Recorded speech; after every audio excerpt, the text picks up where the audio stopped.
Although 70% of the Earth's surface is covered in water, plants and animals can use only a small fraction of that water. Current climate models predict major disruptions of freshwater supplies around the globe. The Keck HydroWatch Center, funded by the W.M. Keck Foundation, is using the Angelo Reserve to gain a deeper understanding of the hydrologic cycle and field test techniques for predicting the availability of fresh water.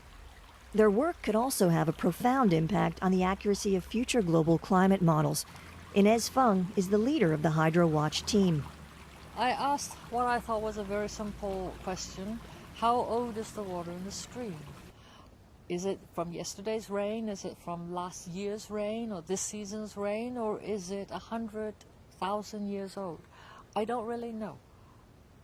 And so this is what we're trying to figure out, is how long the soils can hold on to the water, how much of it comes out through the trees and through evaporation from the soil, return to the atmosphere, and what is the size of this reservoir beneath our feet. Rain falling in a watershed can take many paths. It can be intercepted by the forest canopy or fall on shallow soils and evaporate back into the atmosphere. It can sink into the soil, be taken up by plants, and be transpired back into the atmosphere. Or it can flow deep into the ground, be stored in the rocks, feed a nearby stream, and eventually return to the ocean. The moisture that returns to the atmosphere will often fall again as either rain or snow in a different watershed. The HydroWatch team, which includes atmospheric chemists, plant physiologists, soil scientists, water hydrologists, climate modelers, and electrical engineers, is studying every phase of the hydrologic cycle. Todd Dawson is a plant physiologist with the team. The thing that really draws me into this project, and the thing I'm most intrigued about, is really looking at the life cycle of water from its origins at the ocean as it moves onto land and it falls into watersheds. What's the fate of that water then? What gets into the groundwater? What runs off in the stream? How much of it is snow? How much of it is fog? How much of it is rain? How much of it is used by the trees? What gets stored? And all the chemistry and the dynamics of that movement of water. And that's something that just hasn't been done very often. And I think it's largely because it requires a whole variety of different types of tools and expertise. And so any one investigator would only be looking at one piece of that. They wouldn't be able to look at the entire picture. And the HydroWatch project is really focused on trying to look at the whole picture. And hopefully we succeed. The area's heavy winter rains and long dry summers make the Angelo Reserve an ideal laboratory for studying how ecosystems use water and how that changes with the seasons.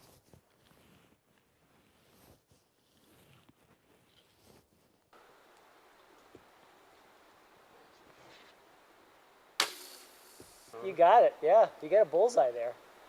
One of the objectives that we have as the plant biologists in the project is to get our instrumentation into the trees themselves. So first what we have to do is get ropes up in the trees, and often we ask an arborist or someone on our team to rig the trees. Once those ropes are into the trees, then we can take up into the canopies, the solar panels that help us charge the batteries that run much of the equipment that we use on the site. And then we can also take up these little wireless nodes as we climb up on the ropes, and we can put them in various places within the canopy. So we can keep it inside the canopy, we can put it out on the outer edge of the canopy, which is more sunlit, we can put some near the ground, some at the very top of the tree. And that's a really critical component for this watershed study. There's so much microclimatic variation down through the canopy that we really need to understand what is the magnitude of that variation. How much does humidity and temperature vary over the course of a season, over the course of a day? Because those are the drivers for water moving out of the forest. In addition to monitoring how the trees use water, the team is also following water movement under the ground. So for example, over here, we have what we call resistance probes. And these go down to 2 meters, and they're at 10 centimeter intervals, giving us a pattern of how water is drying up the rock below.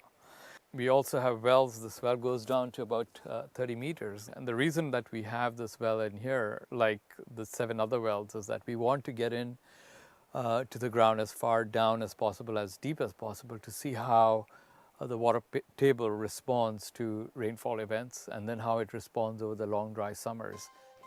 Data from all the different sensors flow to radio transmitters and are relayed back to the UC Berkeley campus, where researchers can monitor the changes in real time. The ultimate goal is to provide a model for monitoring watersheds throughout the state and across the country. So what we're talking about here is developing not just the data, but the prototype for monitoring. So the modes will be automatic. We can place them, we go out to the field, we figure out where to put them, and then they could transmit the data in real time. So you can check, they beam the data home every night, and so you can sit and check whether they're all working and what is happening, and if there's a rainstorm coming, you can go and change the frequency of data transmission. The team doesn't just track the amount of water flowing through the watershed, they also trace the water's history.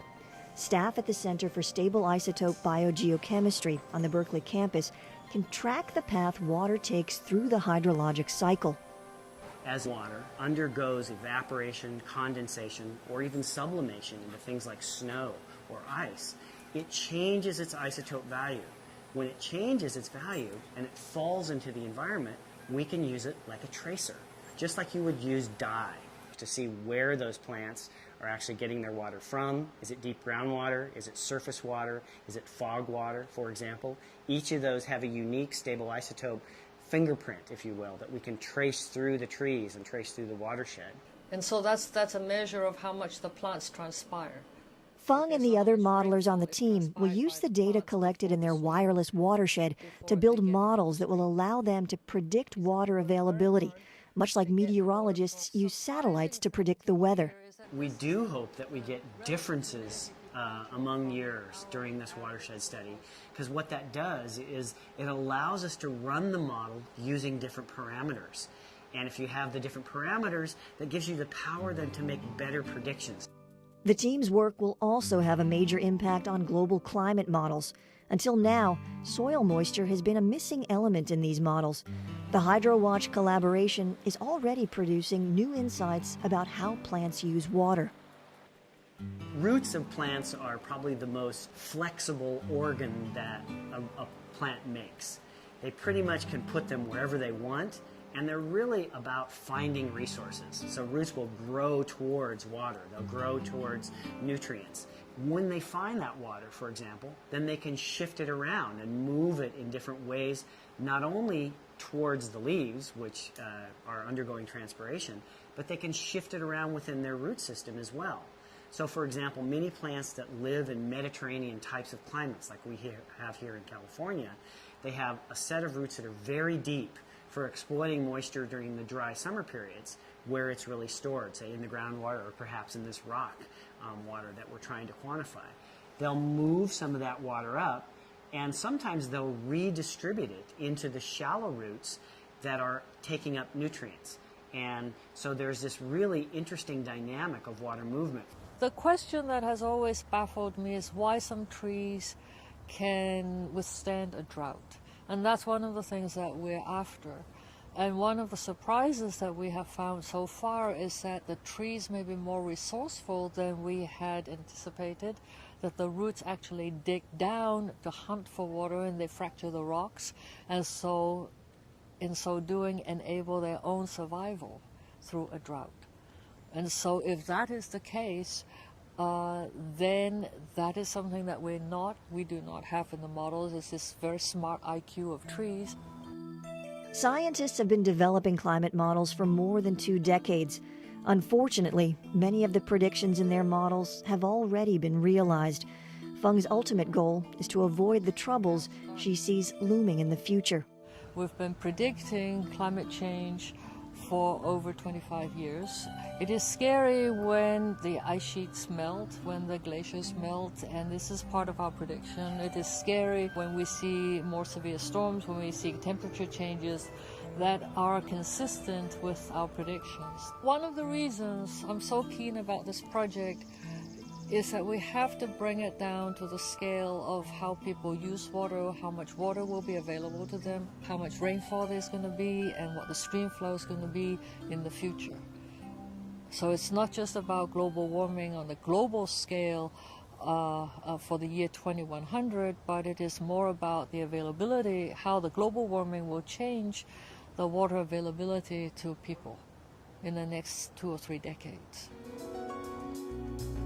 A major transition is transforming the natural sciences. As environmental problems deepen and expand, scientists are learning to work together in multidisciplinary teams to address complex regional questions. Field researchers' traditional tools are now supplemented by advanced technologies such as LIDAR mapping, stable isotope analysis, and wireless sensor networks. The Angelo Reserve provides a focal point for a number of critical research efforts. Some of the nation's most accomplished scientists center their work in this living laboratory. A researcher once referred to field stations as places where nature can be studied in the language in which it was written. By deepening our understanding of the natural world, we can develop more accurate predictions and more effective solutions to the world's pressing environmental problems.